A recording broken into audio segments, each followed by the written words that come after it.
Bienvenidos a Literatura sin Límites, un espacio de encuentro para quienes disfrutan del maravilloso mundo de las letras.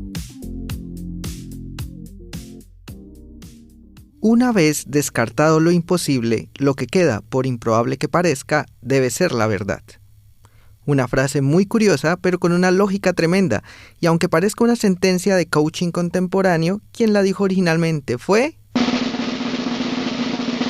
Sherlock Holmes, no el de la película, sino el personaje literario creado por Arthur Conan Doyle.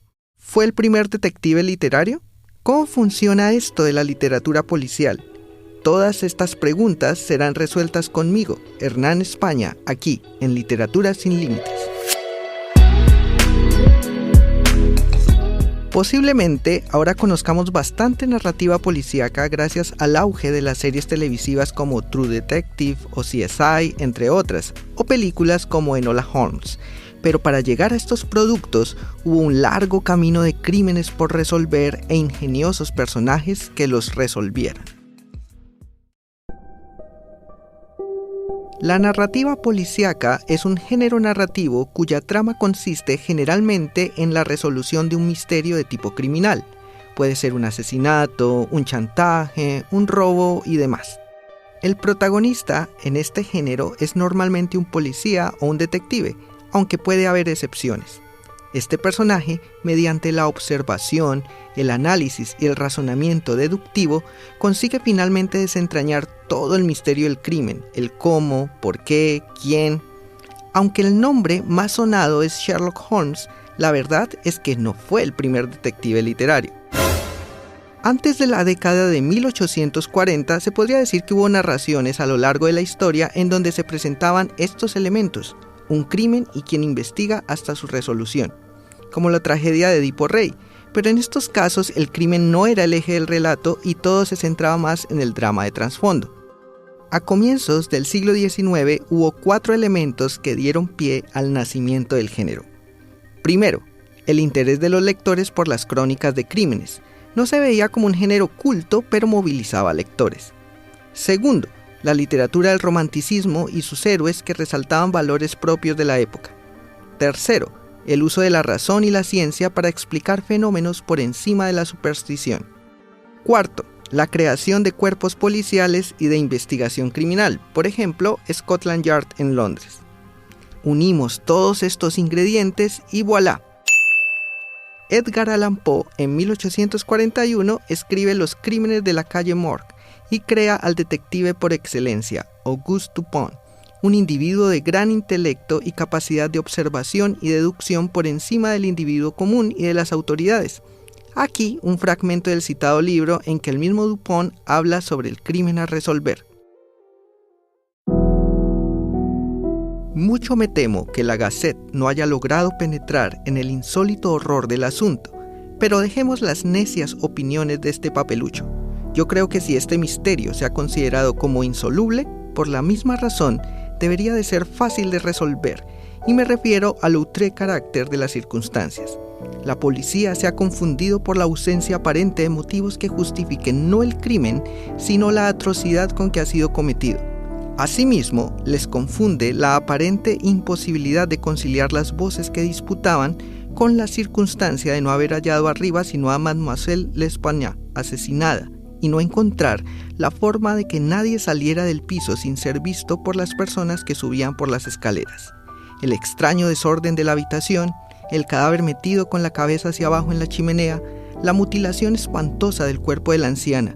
Todas estas consideraciones, con las ya descritas y otras no dignas de mención, han sido suficientes para paralizar sus facultades, haciendo que fracasara por completo la tan cacareada perspicacia de los agentes del gobierno.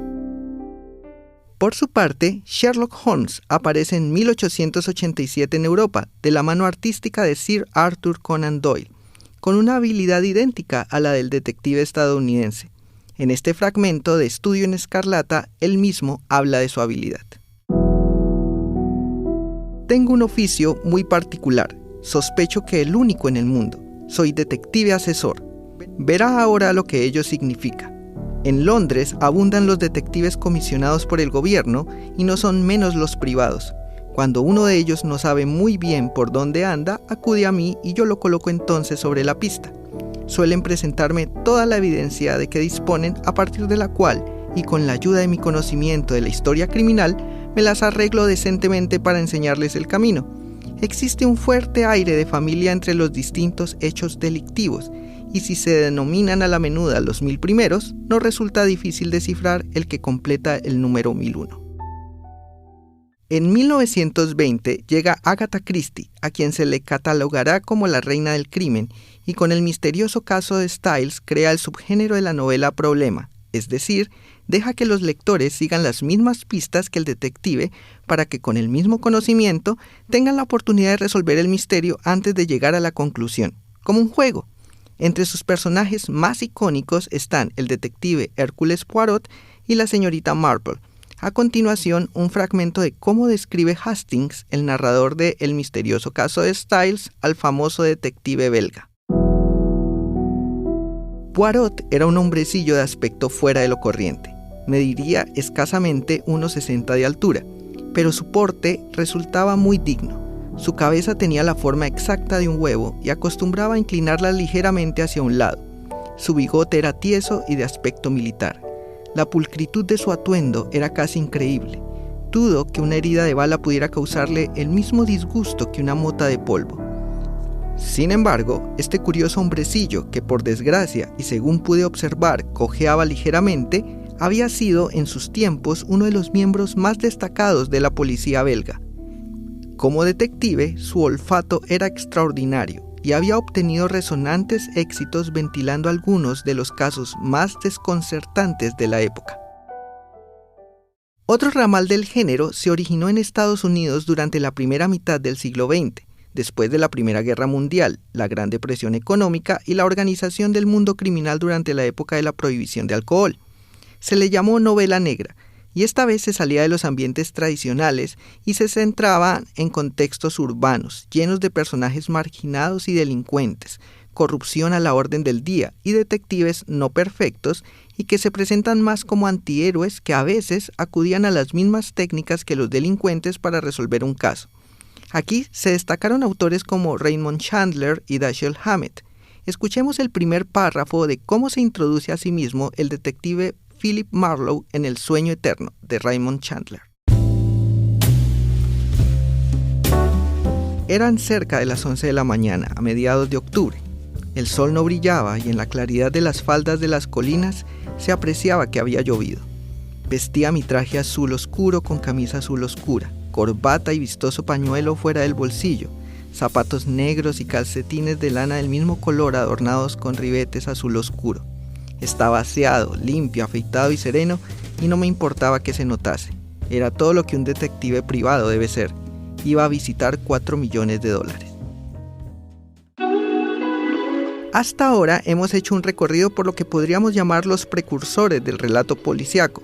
No hemos mencionado varios autores que han aportado al género, como Ellery Queen, Wilkie Collins, Chesterton, entre otros. Y tampoco hemos tocado el tema del relato policíaco en Latinoamérica, comenzando con una unión literaria poderosísima como Borges y Bioy Casares. Pero amigos y amigas, el tiempo es corto y esto ha sido todo por ahora. En un próximo podcast ahondaremos en esos interesantes terrenos, aquí en Literatura sin Límites.